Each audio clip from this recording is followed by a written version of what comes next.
Good afternoon, everyone. This is Shravani from WRI India, and I welcome you all to the fourth webinar of the EV series, which is a part of the project, the Electric Mobility Forum.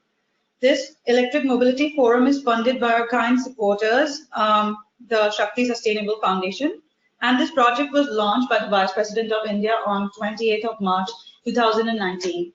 The webinar series is a part of the scaling up part of the EMF project. So those of you who have already attended our webinars and who are regulars must have noticed that the webinars are always focused around very specific topics. And similarly, today's topic is on a very, very crucial topic that needs to be considered while doing the EV transition from the ICE vehicles. Today's topic is a very interesting one, and it is on the impact of EVs on the local grid. We have three significant speakers this time to help us throw light on this complicated topic from PRDC and GIZ respectively. So a quick introduction about the topic. India is making commitments to adopt electric vehicles as one of the strategies to tackle the problem of air pollution. As per projections, the EV fleet is only expected to increase, and there are several topics that needs to be considered while taking this transition from ICE to electric technology. With our EV fleets growing in size, we can expect a significant impact on the power demand in India. It is important to understand potential challenges that can affect the EV adoption. For instance, what happens during the peak charging times? How does the chosen technology impact on the local grids? Or how important is renewables just now as the source of electricity generation or the power generation?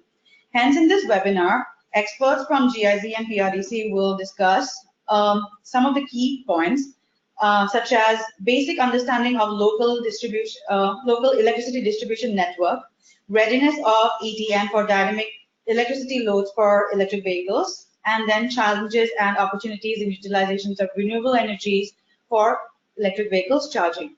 Now, before we start this webinar, a few important points that I would like to mention is that this is a 1-hour webinar that includes a PPT, two PPTs actually, one from GIZ combined and the other from PRDC, followed by question answers from the participants. So guys, keep on sending your questions, and I request you to send your questions in the questions box and not in the chat box. So we'll try to address as many as possible, depending on how much time is left. Also, if you're busy taking notes and if you're worried that you have missed out on a slide, please don't be worried, because we'll be having the presentations as well as the video as soon as we finish the webinar. So you will have all the materials ready on the same link that you have registered for. Now we'll hand it over to Dr. Mitra to take it forward from here and enlighten us about this topic. Good afternoon from Delhi, and thank you, Ms. Sharma, for inviting us for this webinar. In this, we would like to start with a simplistic version of electrical power system. It's in elementary level, not really in a complicated level. And the agenda is divided into three parts. I would introduce the concept of electric network and how the electric vehicles are connected to that. Then my colleague, Mr. Sudhanshu Mishra, will speak about one study GIZ recently conducted, the objectives of that, and the context of that study. And then Dr. Atla from PRDC will go in details about the study results and outcomes. Now in the screen, you can see a generic sketch of a power system. It's a very elementary. Actual, in real life, it's much complicated, of course. You see from the left side, there is a power plant or generating power station, and then there is a long line of electrical transmission. It goes first in a higher voltage, and then very long distance it travels, and then step by step it comes down. And then at a certain point, mostly in Indian context, this value is typically considered to as 66 kilovolt, and then down to 33 kilovolt and 11 kilovolt, and ultimately in our houses and the shops and our commercial and industrial residences, it goes, 415 volt, low voltage. So, and the definition between transmission and distribution for each country will have different levels of voltage. So do not take the value of this voltage very seriously. This is specific to India only. Many countries have different levels. Here in India, we normally define 66 kilovolt and below, 33 kilovolt and below, up to 415 volt as the distribution. And traditional power system actually is one directional flow of energy and electricity from the generator to the consumer, from higher voltage towards the lower voltage. So if you see in this slide, it will be from the left towards right. So power is produced and going one-sided, one directional flow from higher towards the lower voltage side. However, balancing is one function or one aspect of power system. This is the energy demand and supply has to be matched at all instant of time. This is related to the frequency of the quality of power. Similarly, voltage is another very important parameter for the grid, and this is normally connected or linked to the reactive power management. Now, for the EV, it's mostly linked to the distribution system. That means medium and low voltage network. Generally, electric mobility are not dealing with higher voltage or transmission network. So practically, we are talking about distribution grid in its planning and in its operation perspective. This slide, you can see a typical sketch or network from one organization called BSES Yamuna Power, and this is a distribution company in New Delhi. You can see on the red line, this is the higher voltage side. That means it's 11 kilovolt, and then you have these circles. This is the transformer for getting the voltage down to the lower voltage. That means 415 volt. And we expect that the residential electric mobility or the public charging stations will be connected to that level. So this is a generic architecture, just to orient you about it. This slide, we see how a total electrical power or load curve looks like. Each country, each state, each city will have difference. It is not same, it's just an indicative graph. This graph shows a typical day in India as a whole. You see in the left side, the demand of electricity is quite low, we call it night lean. And then in the early morning hours, it goes up, it's morning peak. Then it stays a little bit stable and then gets down a little bit reduced. That means the consumption and the demand of the electricity is getting down. And then the famous or notorious, I would say, the evening peak starts. And this is very difficult to manage because of various reasons. The value very high, and again in the late evening it goes down. So this is a typical cycle. I think that it makes sense to have a certain role clarified in electric mobility. One is the EV user. The role is that the electric cars will have to be utilized, and then the potential provision of services through storage, for instance, ancillary services to the system operator can be given. On the other hand, the need could be that it must have sufficient state of charge in the battery to reach the destination. It must have sufficient charging points also, the infrastructure point of view. It should have interoperability between electric vehicle and also the service equipment for the whole country. It cannot be a good solution if each charging stations will cater to only a particular type of charging mechanism. It has to be interoperable. Then a lot of communication is needed with the infrastructure. Yeah. Similarly, if I say that EVACO or the operator, the role, of course, is the management of EVAC and EVAC charging process.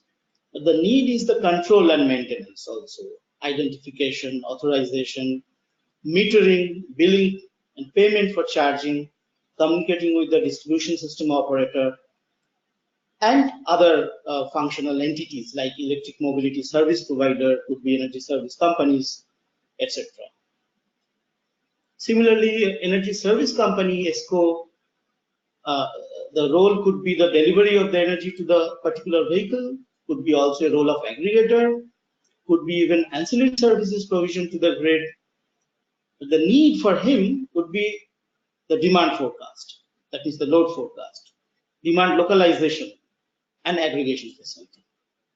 Similarly, for the distribution system operator, the role, of course, is the delivery of power and energy as a primary duty and responsibility.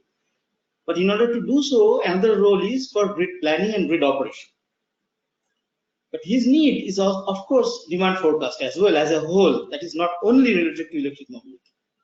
Again, demand localization as a whole for the entire distribution network. Also, congestion management in the grid and keeping the power quality. Similarly, the highest level is the transmission, the highest voltage level, transmission system operator. The role is little different. The role is to have a system balance mostly. That means matching the energy demand with energy supply, keep the frequency proper, and unit commitment of different generating stations. But the need for him is also the demand forecast in a different level and system ancillary services for voltage as well as for frequency. Now, EV has very high potential to play a very important role in the future power system. The recent trend for futuristic grid structure is tilting towards decentralized, small amount of power generation, but multiple numbers, several numbers. Lots of DER or distributed energy resources in multiple numbers. And that will create a situation that the grid will have bidirectional power flow. Unlike what I have started with, that unidirectional power flow from high voltage to lower voltage, in the future power system, we expect that the electricity flowing from lower voltage to higher voltage as well as the higher voltage to lower voltage. And so it's a complex mesh, basically.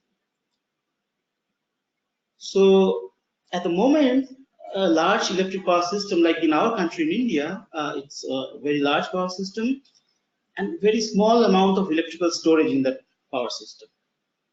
And in each instant of time, the demand must be supplied by the generation. This is the classical orthodox philosophy.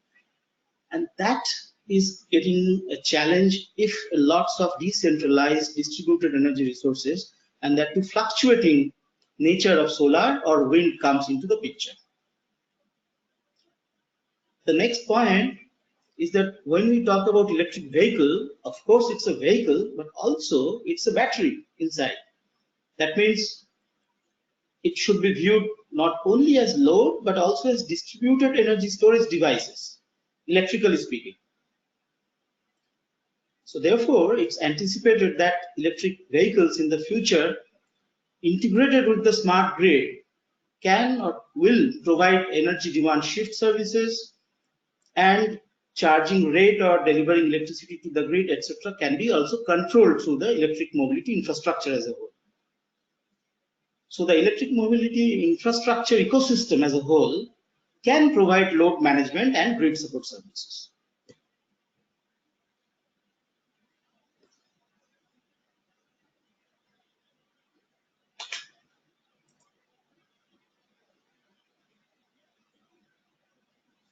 In this picture, we can see a generic circuit diagram. It's not really a circuit diagram, it's a functional block diagram of a electric mobility battery charger. You see in the left side of this picture, there's an electrical grid from where it supplies the electricity. And in the right side, there's the electric mobility, electric car battery here, for which the charging process is about. The power is flowing from left to right. And there are two power electronic converters here. One at the grid side and the left side. This is the grid side. And the right one is the battery side. We know that the battery is a DC, so it must supply ultimately to the DC to the battery. While we are talking about AC system, while the input coming from, so it's a AC to DC conversion basically. And this digital control system is responsible to generate get pulses because it's a power electronics devices. Mostly it could be thyristor IGBT based system. Get pulses to turn the power electronic devices on and off. And that gives a control and advantage to use those same power electronic devices generally for voltage control, which we will listen afterwards. we must mention that power quality and overloading is associated with the challenges. That means in a negative way. So we have to make sure that we should not compromise with the power quality, and we should not have overloading situation also. So from the overload point of view, thermal loading, voltage issues, unbalance, and losses, these are the important parameters that we have to check. And actually we did check that in our studies, which two following speakers will tell in details. For the power quality, one particular phenomena called harmonics is there because it's a conversion of AC to DC by the charging process, and that can create harmonic problem. And this is a particular phenomena which is focused, and in our study also we tried to pinpoint about that issue. And generally that reduces the asset health. That means transformers life gets shortened about that issue. I can say in a nutshell that the opportunities for the distribution operators, so if there are a lot of electric mobility in the system, that means in the distribution system, an increase in the amount of energy could happen, and therefore DISCOMs will generate more revenues. Also, local voltage and reactive power control is theoretically possible by electric mobility converters. Electric mobility charging can compensate for high variable renewable energy production. That means when there is low, we can charge more. When there is high demand, we can reduce the amount of charging, etc. We can try load balancing. Also, the infrastructure can communicate with the DISCOM control center and provide services such as load forecasting. That means electric mobility infrastructure could be linked to the load control center. And it can produce a lot of flexibility because this is a flexible and controllable load. The batteries can be used as a controllable load. And therefore, introduction of electric vehicle may help integrating variable renewable energy by charging when the renewable production is high and discharging when low. However, this needs a lot of development in the grid architecture, grid management, and also the regulatory regime. Lots of economic incentives and market design reform needed in order to have the full potential benefit, technically speaking. With this, I would like to hand over to my colleague, Mr. Sudhanshu Mishra. Thank you, Dr. Mitra and Ms. Rani, for giving us opportunity to talk about our electric vehicle study, and thanks for Dr. Mitra giving the brief introduction about our generic distribution network and how in India distribution network works. With giving this opportunity, actually we thought about and since distribution sector is now a lot of coming with vulnerability in terms of managing their asset. So as a distributed renewable energy already making some kind of positive and negative impact to the distribution sector to maintaining their power quality and reliable power supply. At the same time, with the government initiatives and a lot of policy entrusted to incubate a lot of electric vehicle into the infrastructure, have another layer of complexity to the distribution network to maintain their power quality supply and reliability. So with the same, this kind of challenges, and Dr. Mitra already described a lot of challenges and opportunity associated with the electric vehicle and electric vehicle supply equipment coming to the near future. We have crafted some idea to analyze what would be the impact to the distribution network in terms of incubating large number of charging infrastructure to charging the electric vehicle, and what will be the impact on the managing load. So with this idea, we thought not to go to the more of theoretical study. We have done a very practical analysis. We're taking one of the distribution sector in Delhi that is called PSES Yamuna Power Limited, and we have identified some of the feeders, and more details will be here in a subsequent presentation by our presenter. So rational, what we have thought, definitely there is a large charging infrastructure going to be penetrated in the distribution network, will have some kind of challenges to maintain both demand and supply. And the recharging infrastructure, in terms of various level, fast, slow, and medium.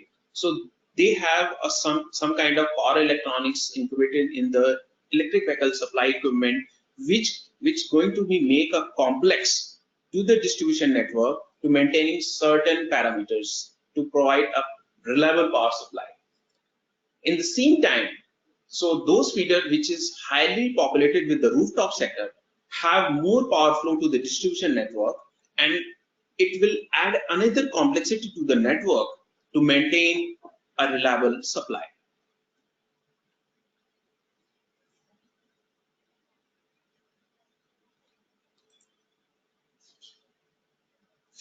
So if I talk about the broad impact, so impact on the distribution grid is definitely low versus high penetration of EV, inclusive of distributed power generation. If I say electric vehicle itself is a distributed power supply along also, and at the same time the impact of uncontrolled EV charging. So as of now, there is no traditional method or process followed by anyone in India to have a controlled charging. So while the X number of electric vehicles coming to the picture, there will be a lot of uncontrolled charging will be happen. It will make a lot of congestion problem to the heavily loaded grid, which is already populated with the consumers. So low voltage problem is predominantly in the radial distribution network, where the low end consumer face a lot of challenges in terms of voltage, low voltage. At the same time, peak demand. So for example, if there is a n number of electric vehicles coming to the heavily loaded feeder, and at the same time they start charging and pumping out electricity during the peak hour, it will also make some kind of complexity and burden to the distribution network. So these are some of the important parameters which impact the distribution network. And also so we thought to understand what will be the real impact to the distribution power flow and load. We identify some feeders on mix of feeders, and we go through the lot of simulation to understand the low flow and power quality issues. So if we envisage some of the points and objectives to accomplish some of the challenges and opportunity associated with electric vehicle and electric vehicle supply equipment. So we identify some of the objective which is already presented on the slides. So first of all, to understand major technical challenges while integrating large number of electric vehicle supply equipment in the distribution network. It is a mix of distribution feeders, where the rooftop sector is already populated and some of the feeder is free, and both of mix. And another, to find out the technical solution around those problems. What will be the problems and preventive measurement to overcome those challenges? To prepare the distribution network or distribution licensee to prepare ahead to supply power perfectly. So overall approach for the conducting study, we, as I already mentioned, we have identified distribution network is Yamuna Power Limited to conduct this practical study to identify the real challenges and opportunity. And the work we have assigned in a different packages in the study. You can download this study after we had shared the link for the study. In the preparatory phase, we have identified what are the policy and regulators already mentioned in India and across the world to more penetration of electric vehicle in the system. So that is the preparatory work. We have identified a lot of examples and similar study conducted in the Nordic region and European countries.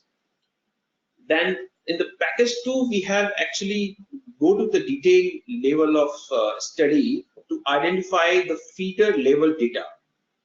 In the subsequent presentation, you can see what level of granularity we have gone for the collection of data to identify, to do the analysis.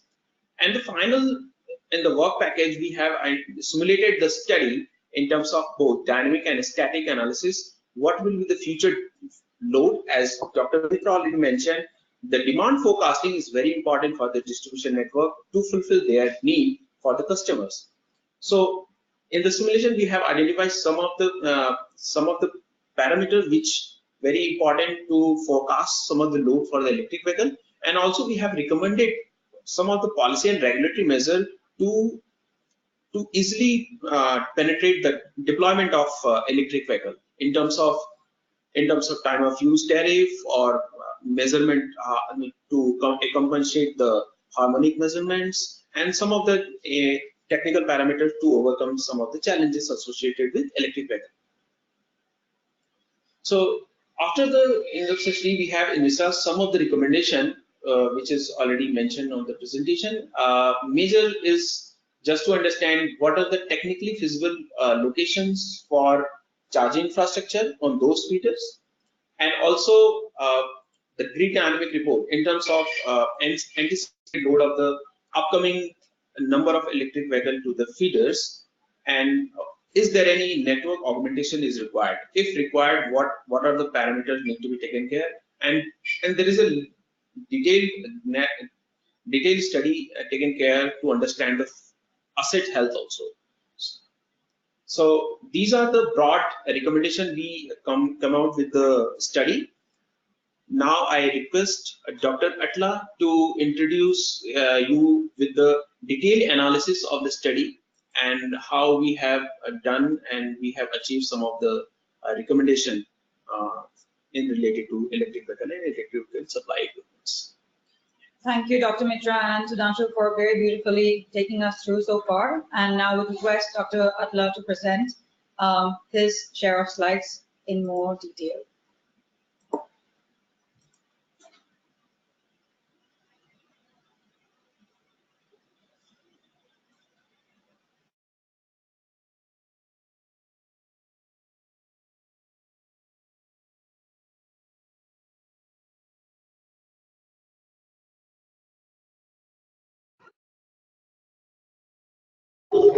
Thank you, Sudhanshu and Dr. Mitra for detailing about the EV impacts in the system. So I would like to thank JJ for giving the opportunity to work on the EV impact study.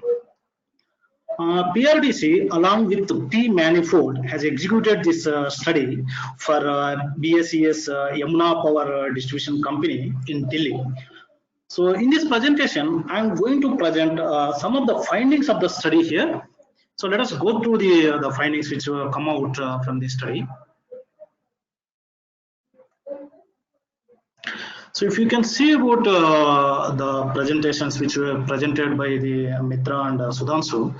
So when we talk about the electric vehicles, it is very much important to talk about what type of electric vehicles and where it is connected, and what power level or voltage level it is getting connected into the system.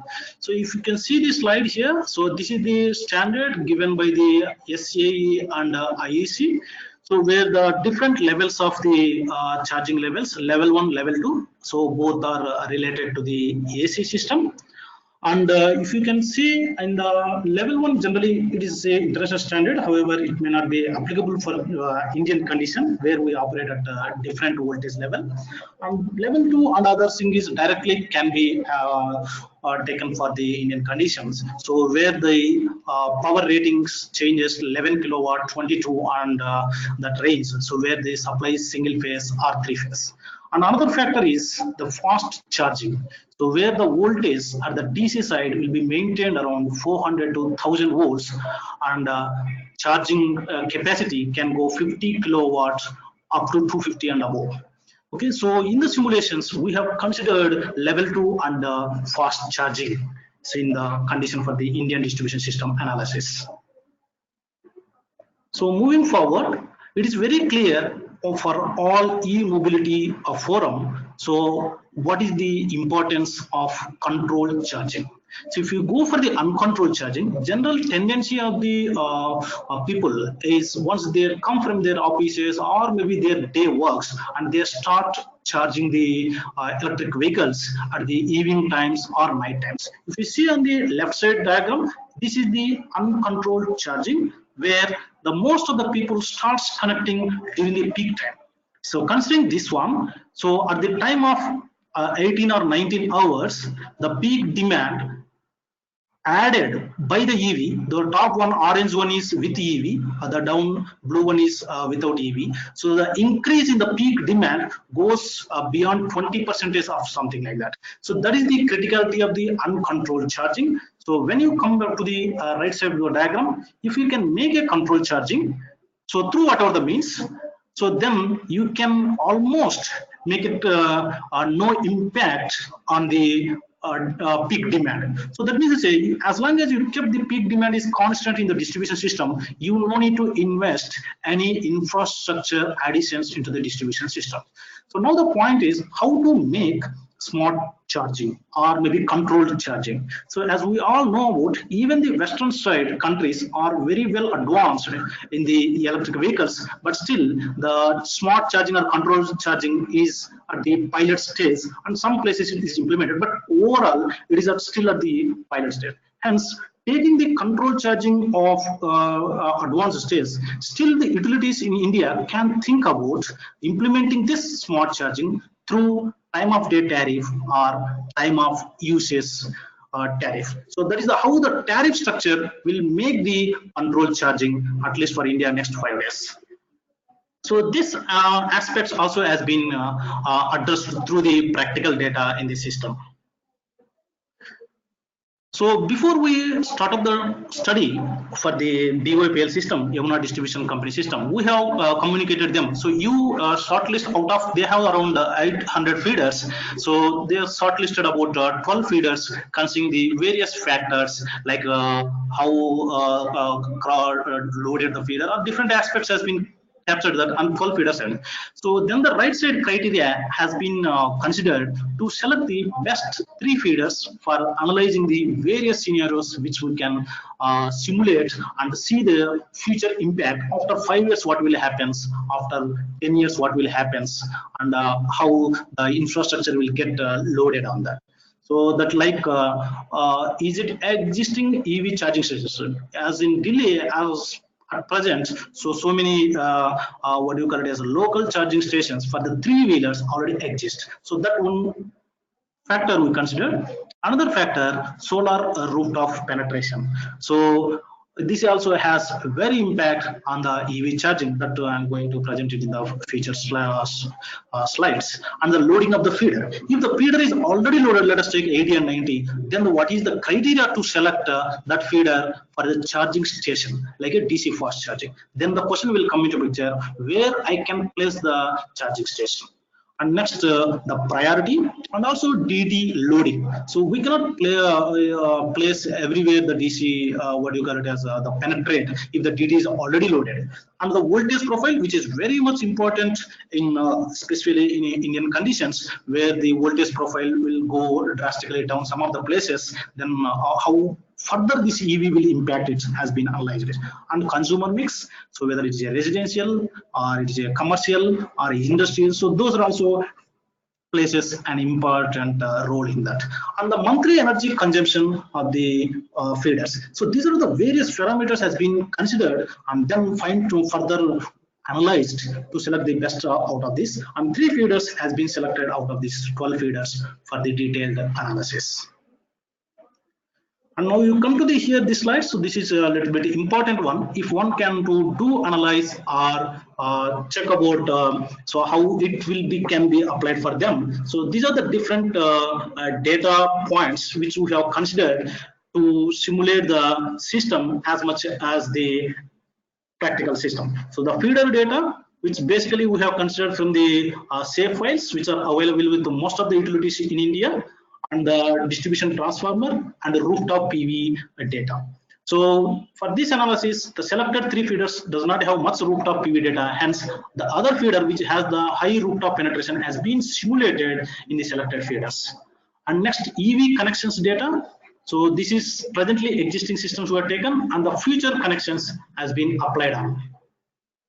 And next, when you come to the feeder data, the load profile, voltage profile, power factor, and then consumer mix. So these are the various factors which has been considered in the system. And if you can see on the right side of that, so we have the rooftop generation, the connections data we have taken. So that shows about what is the number of connections in the feeder and their installed capacities. And then very much important, profile. So because we are talking about the load profile, it is very much important to capture PV profile also, how it is going to impact. As we all know, the PV profile is not constant, it purely depends upon the weather. Then it plays an important role about your EV charging. And then EV connections, important one, the number of connections and where that EV electric vehicle is going to connect in the system, that is the location and the capacity. What is the battery capacity of the vehicle? If it is a 3-wheeler or 2-wheeler or a 4-wheeler or maybe public transportation, so that depends upon the capacity. So these are all the different aspects of the parameters which will impact the study of EV impact study on that. So hence all the factors, each and every factor has been captured in the modeling to find the impact.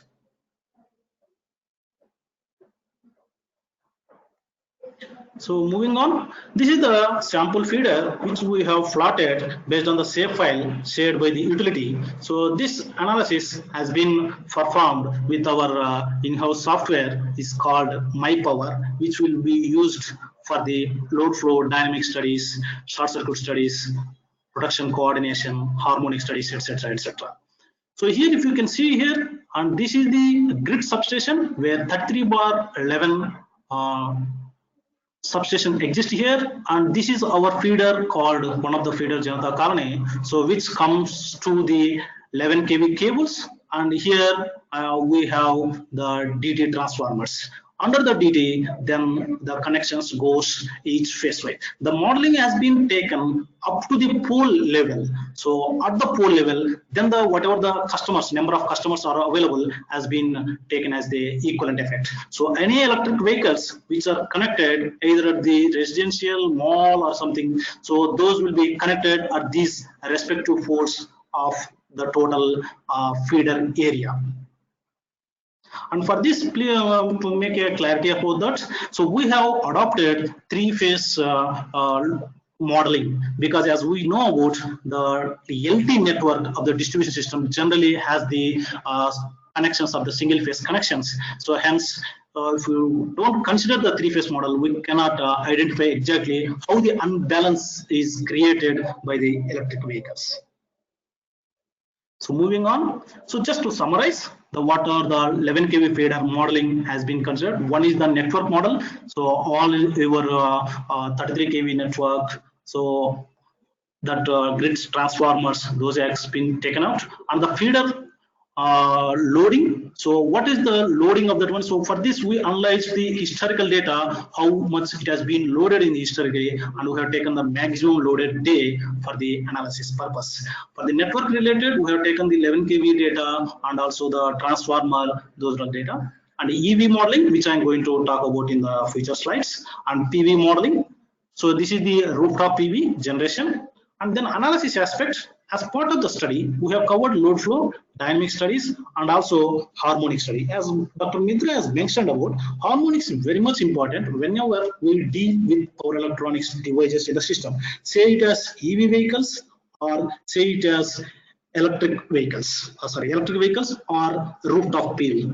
So because as long as we have the power electronics device, so then there is a chance of getting a harmonics due to the conversion. However, in this presentation, my present focus will be there on the dynamic analysis, so to find the impact on the distribution system. So this is the model which we have used in MyPower software. So to model this one, we have used pre-programmable blocks. So that means to say we have modeled the electric vehicles of the different capacities based on their constant current and constant voltage characteristics and their initial state of charge, that what generally we will call it as SOC. So from here on I will use the word SOC, that is state of charge. So if somebody tells about 25% is the state of charge, that means to say I have 25% of the charging left over in the battery. So considering these control blocks, we have modeled the system and used for the dynamic analysis simulations. So it's very much, once we have done the modeling and system network everything, it's very much important to find out so how we have to do this simulation about. So that's where we have adopted. So at one instance simulation is not much going to help me. So that's why we adopted the dynamic analysis. That means we have simulated over a day, which has been the highest peak day, the same similar profile for the future year. So with the corrections which is needed. So once we identified to simulate for a day, then it is very much important to develop a travel pattern model. So with the help of P-manifold, so we have developed a travel pattern model. So considering the historical pilots are reported in the Western countries from last couple of years and how that pattern is there, and also they apply to the Indian travel pattern model and how Indian consumers will react when they will get the electric vehicles, and then we measured the both experiences and develop a travel plan pattern. So once the travel pattern is implemented, the next one is the energy consumption model. So this is what is the electric vehicle capacity, and then what is the charging time for that. The next comes into picture power consumption model. So this is where this is very much important. So once one vehicle is connected into the system, and then it is getting charged, and some other time some other vehicles at different locations will come and connect. So if that will happens in picture, what is the aggregated power consumption from the connected electric vehicles at different points will tell about this power consumption model. And next, another impact is EV penetration. If the penetration is 20%, the impact is different. If the EV penetration is 60%, the impact is different. Also, please note, so it is not directly proportional. It changes depend upon your travel pattern. And next, EV charging strategy. So how the consumer will charge it. So when he will connect to the system, whether they will connect at the 25% SOC or 60% SOC, and then how much time will be, whether he will stay in the system till to 100% or he may go out. So hence here we have developed the model as a stochastic nature, so that to capture that random behavior of the system. So these are the 5 important aspects which we consider to simulate the system. And next, when it comes to the right hand side, the charging locations. So we have considered for the simulation home charging, office and work charging, public charging, mall. So these first 4 aspects has been considered in the simulation, and private dedicated charging generally will be taken a dedicated feeder, hence that has not been done for the generic feeders, but dedicated feeder has been simulated for the private dedicated charging. And for the battery swapping, so it is how the charging station will be utilized, and then a specific design aspects will be already taken case for these 2 aspects, hence not been considered for the simulation, but 4 general aspects of growing and coming the EV loads from these first 4 locations has been considered for simulation studies. And now another impact factor is, if you see about the last table here, so this is directly captured from the report which Sudhanshu has mentioned about. It will be available through the link or GIZ website. So it is very much important to simulate at what penetration of the EVs comes onto the grid in the future years. So as part of the study, we have done the simulation studies up to 2030. So we have taken and generated these numbers as per the NITI Aayog and Government of India targets, and considering the present electric vehicles, and this is the percentages which he have mentioned. If you see the 2030, so the 2-wheelers goes 40%. This means to say the total sales of 2-wheelers by 2030, out of that 40% of the sales will come from the 2-wheelers. It is not the number of 2-wheelers on road, it is the number of sales comes onto the system. So similarly, so if you talk about the bus, there is a public transportation, 100% of the sales of the new buses will be the electric vehicles. So like that, with the considering the target year 2030, percentages as per the Niti Aayog government of India. So we have finally put the targets for the electric vehicles, and then we calculated the number of vehicles which will come onto the grid, and then as part of the Delhi, and then narrowed down to our distribution company BYPL, and then narrowed down to a feeder level. So if these are the different cases for each feeder has been studied here. So you can see it here out of almost 9 cases, so including the base case.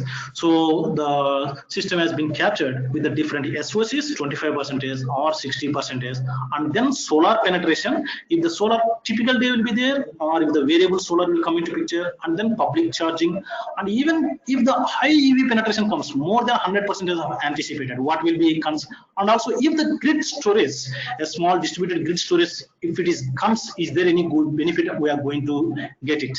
So as long as we go to the control charging with purely support from the batteries from the EV, maybe grid storage may not be required. If we go for the uncontrolled, then the grid storage also may be required for the future system. Now these are the numbers which has been projected for the sample 3 feeders. So you can see these numbers. These are the numbers has been populated based on the earlier targets table which we have given it up. And if you see the simulation outcomes, so here it is, this is the feeder load profile which has been captured every 15 minutes interval from the SCADA data. So first and initial most what we have done it is, so we replicated or generated the signal from the simulation also to match with this. So that, so whatever the simulated in the simulation software of MyPower is same as the what actual profile recorded in the system. And also if you see the voltage aspects, the voltage in this particular bus is within the norms as given in the regulator. So this is for the actual system replicated in the simulations. And next, this is the one which we talked about, the travel pattern which has been generated for the Indian conditions, taking about the experience from the other countries, say Europe and US. And in the right hand side, you can see about we have taken the different types of the capacities. So for the feature, this is the simulation year is for the feature that is 2030. We have taken the higher side battery capacity, considering the present growth of increasing the capacity of the electric vehicles. And the pattern here it is mentioned the time at which these vehicles are going to connect at this point. Let us take this office and work. So more number of vehicles will get connected into the grid at 10 o'clock. So hence, this is not the net effect of the system on the power, but this is the at what time the vehicles at what location will get connected to the grid. Once this has been fixed it and this has been simulated in the system, so that if the vehicles comes at this point are there for the couple of hours, in between some other vehicles connected in a different location, how it will impact the our distribution network. So moving on, so this is the impact. If you see without charging station in the feeder, if the 2030 comes into picture also, the EV load, this is the downward the EV load, and the increase in the demand is very minimal. And another case which we have done is with the rooftop. And in this case, we have considered 40% of DT loading is the limit for the electric vehicles by just referring some of the regulations given in India, and it can be goes more case-to-case basis. And you can see here, so even though the electric vehicles charging comes into picture, and when the rooftop is there, is actually no impact on the system. So considering this one, it is clear by seeing this one. So whenever we have a more rooftop generation in the morning time, if I can be able to shift my EV charging in the morning times, that will help a lot for the system. So that has been done the simulation in the next slide. So this is the other slide. If I have a electric charging station in the particular feeder, how my what you call it as the EV load increases on my feeder. It can be clearly seen that my increases in the feeder is more when the electric charging station comes onto the system. So in this case, we have done the simulation with the trial and error basis, like where I can put my charging signal. As we are clear, we cannot just like that put, if the voltage is already very low, I cannot put my electric charging station at the tail end of the feeder. So I have to do the assessment where can I put at the middle or at the start. If the voltage profile is good, then you have a good option to move on to the near to the tail end of the feeder. So next of that, as I mentioned earlier, to see if I can use the time of usage tariff and move the electric vehicle, put the tariff value where, so during the solar generation time, say from the 7 o'clock to evening 4 o'clock, load tariffs, automatically my pattern is being changed. See the down pattern, this is the earlier pattern, is the uncontrolled charging, and the top one is the controlled charging, but not purely on the highly controlled. It is based on the time of usage tariff control. If this type of vehicles comes onto grid at the different locations, the impact you can see it here. If the solar exists in my system, so ideally you cannot see there is no much impact, even though if my feeder has public charging station, the impact on my grid during the peak times is very, very minimal. So this is the advantage of going for the TOU as an immediate solution for the developing countries. If you, these are the different simulation studies which we have done for the each feeder, and then we have tried to extrapolate the outcomes of the 3 feeder studies to the at DISCOM level to take a call on that. What is the infrastructure investments required for the distribution company? You can see here that is for the 2030. So these are the different battery capacities, and this is the energy for that batteries, EV charging energy per cycle, and the number of EVs which are going to come onto the grid by 2030 in the area of the distribution company, and the charges, number of charges of each vehicle per year, how many charges is required for this type of category. So considering that one, the energy requirements for 2030 will goes around 1500 million units. So that is the additional energy where distribution company will get a revenue in simple words. So if you see the infrastructure aspects, how much distribution company has to invest, it is directly related to the increase in peak demand. So now if you see the projected energy, presently it is around 7,000 million units in this area, distribution area, and by 2030 the energy goes around 11,000 million units. And what we the peak demand presently it is around 1640 and expected to go around 3,000 megawatt.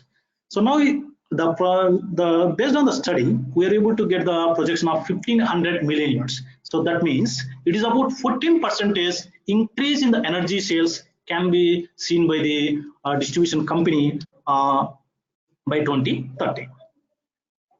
So in terms of peak demand, the contribution, if you please note that this is uncontrolled charging, assuming that if it won't take any steps in the future, then you can see about peak demand is going to increase by 12.3%. That means to say the infrastructure investments by the distribution company, it will go around, they has to put around 12.3% additionally. If they go for the at least the time of usage or time of day tariff by utilizing the PV generation in the morning days, this 12.3 may go around to 3 to 5%, because those 3 to 5% we cannot avoid, because maybe people requires charging for their other purposes. So as is not a fully controlled, we can expect around 3 to 5 even we select the tariff based controlled charging. So with this I can tell about some concluding remarks. The peak demand alone is not going to pose a significant toll on the existing business as usual infrastructure. So that means now my peak demand is anyhow growth, conventional growth is there on that. By comparing the conventional growth, my EV peak demand coming onto the grid very, very minimal, and the energy increase will be contributes around 13.8, and if they go for the uncontrolled EV charging, the contribution is 12.3. So it is recommended to go for the time of day or time of usage tariff. So this will minimize the grid infrastructure cost considerably. And when it talks about EV impacts for the local grids, so it depends. It may not be, the study can be replicated everywhere, but can be replicated by considering the major three factors, like what is the existing infrastructure loading in the system, and what is the load profile? Is the load profile peak demand is coming in the evening times or morning or afternoon? What is happening? What is that one? And also the solar rooftop PV generation. Is that solar rooftop is good amount and is maybe constant during the month or day, or is it too much varying depend upon the locations and the expected EV profile? If we can able to make these 4 parameters captured, the study can be helps a lot for all the utilities. So with that, I thank everyone.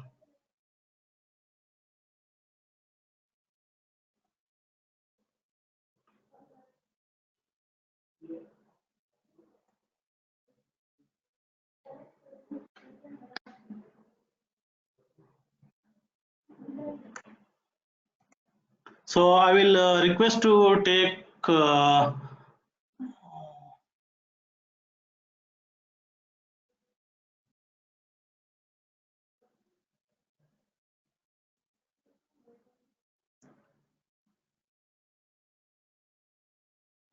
Thank you, Dr. Atla, for explaining it in such a detailed manner. So now it's time for our question answers. We see that a lot of people have, asked us a lot of questions, which are like really, really important and very useful. But as we see that we're running out of time, so we'll try to take as many as we can.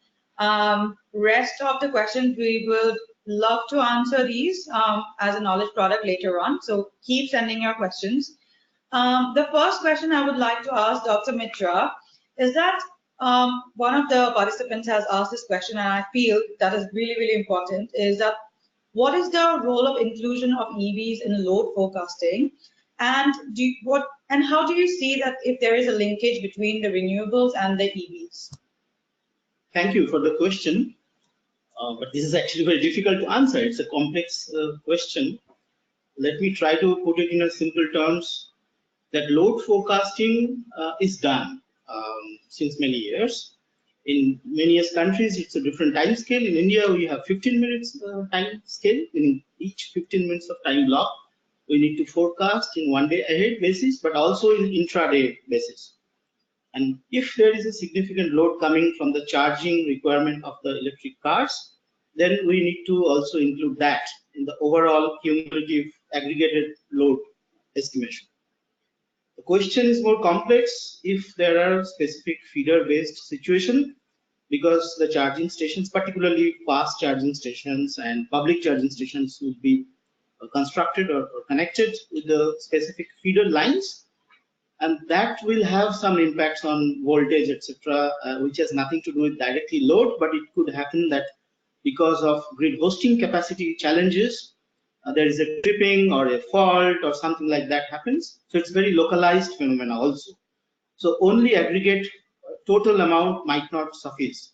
And in that connection, the state estimation or more monitoring or grid node parameters monitoring and analysis, fast communication, etc., will be required.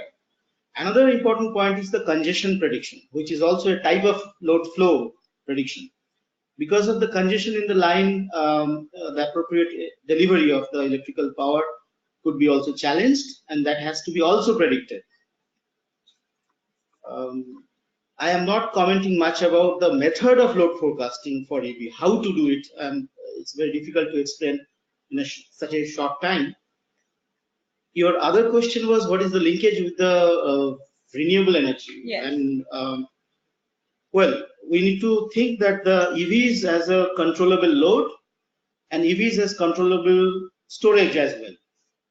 If I think in that fashion, then of course battery storage is a device which can compensate the variability of solar and wind power generation in field. So it's possible to conduct a generation forecast from wind and solar and link the charging and discharging processes with that. This is one type. Next is that the EVs also can provide grid support services like ancillary services, etc. And most importantly, standards for grid integration and coordination of distributed storages is kind of established, mostly from wind and solar point of view throughout the world.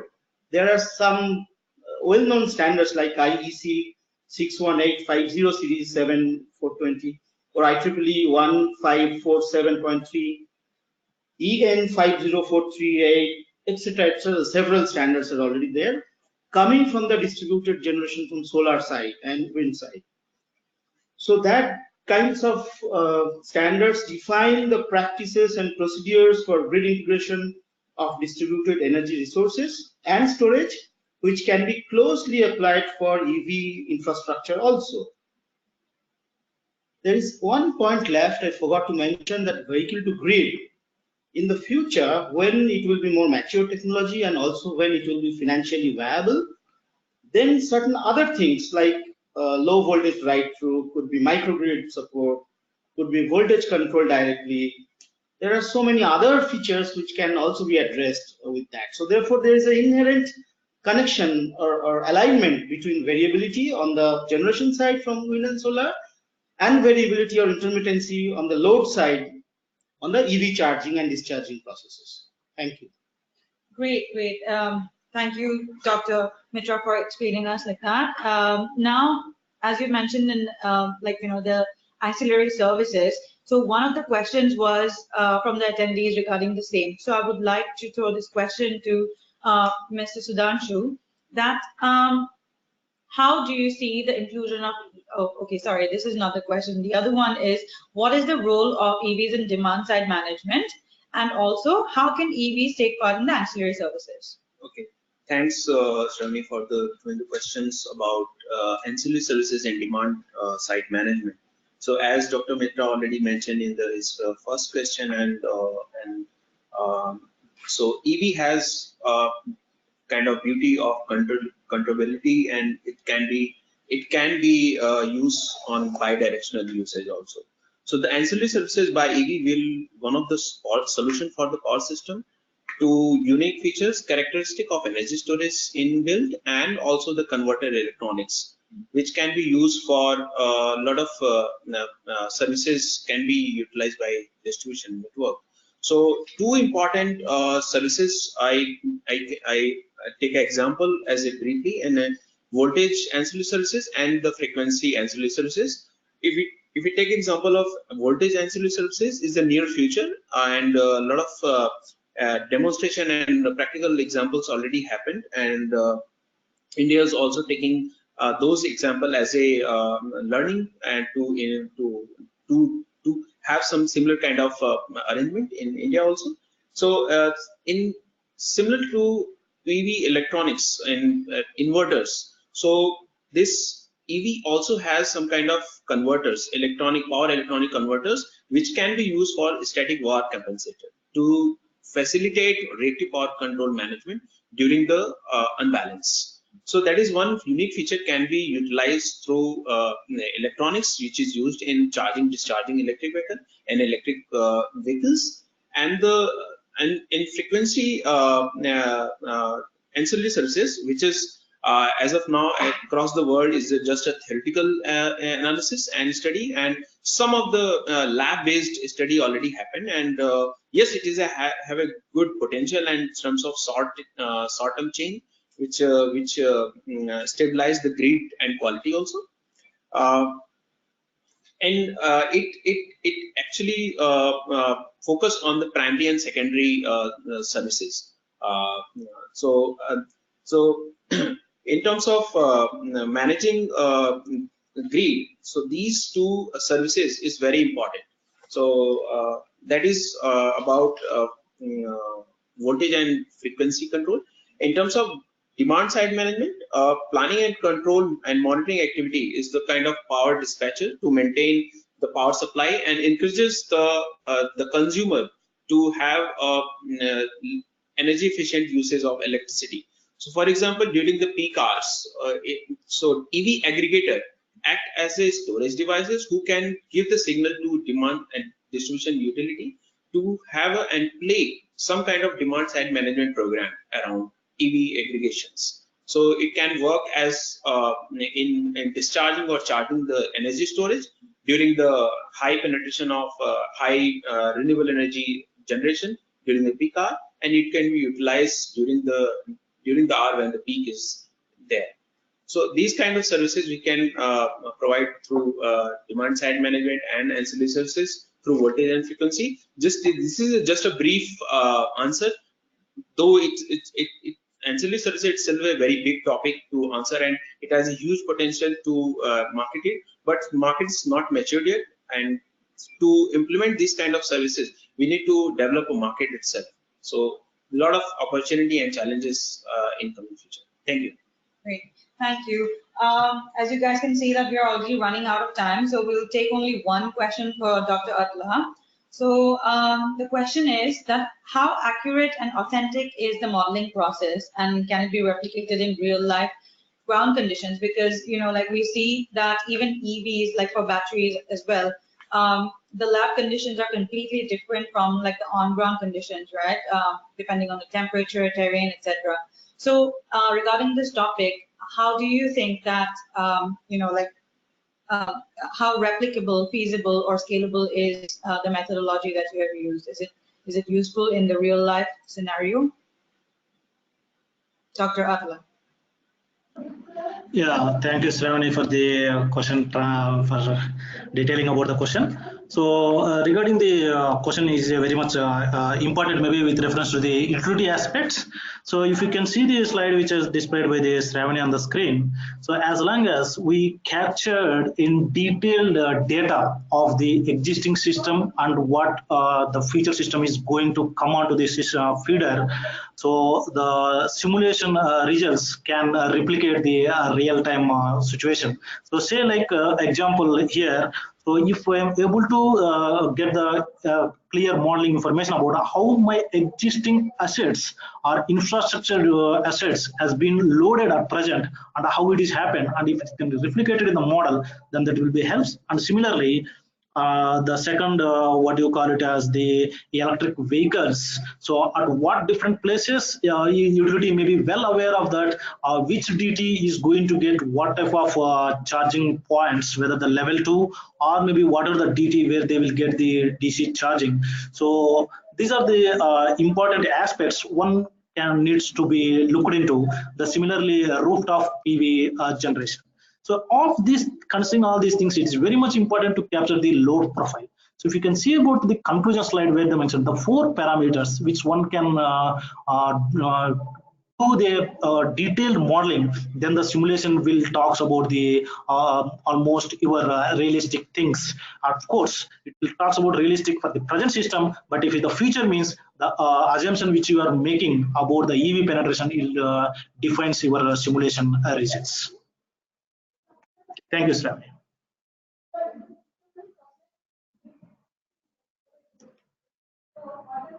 Thank you, Dr. Atla. Unfortunately, due to the lack of time, we are already exceeding time that we won't be able to take many other questions, but I would request all of you to keep sending me questions via mail or via LinkedIn, wherever you can, and we'll be happy to answer your questions as a final outcome, like a knowledge product, which we'll be publishing online. I would like to thank all our speakers that they have done a wonderful job in explaining such a complicated topic in such a small time. And even the questions, I couldn't agree more that one slide is equal to 1 hour speech, to be honest. But they have very spectacularly, made us understand this very complicated topic in a very simple language. So thank you, all of you, the speakers and the attendees, that you have been with us throughout this 1 hour. I hope this session was useful for all of you. And as I've already mentioned, that don't be worried if you have missed out on anything, because we'll be uploading the slides, both the presentations and the video, as soon as the presentation is over. The webinar is over in the same link as you have for this webinar.